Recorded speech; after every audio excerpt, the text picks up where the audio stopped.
আসসালামু আলাইকুম বন্ধুরা, আপনারা সকলে কেমন আছেন? আজকে তৈরি করব আমার রাতের ডায়েট চার্টের খাবার ওজন কমানোর জন্য।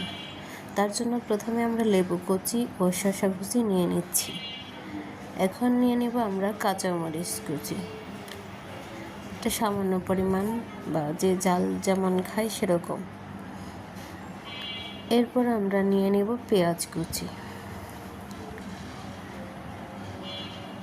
এরপর নিয়ে নেব লেবু কুচি, লেবুর রস সহ আর কি।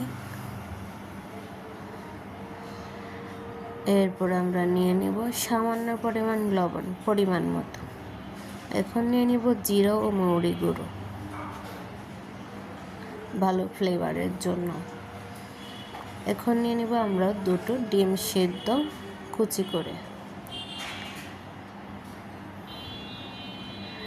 এখন আমরা আলু ও ছোলা সিদ্ধ নিয়ে নেব। এরপর সমস্ত উপকরণ ভালোভাবে মিশিয়ে নেব। তৈরি হয়ে গেল আমার রাতের মজাদার সুস্বাদু খাবার ওজন কমানোর জন্য। ধন্যবাদ সবাইকে, ভালো থাকুন, সুস্থ থাকুন, আল্লাহ হাফেজ, শুভরাত্রি।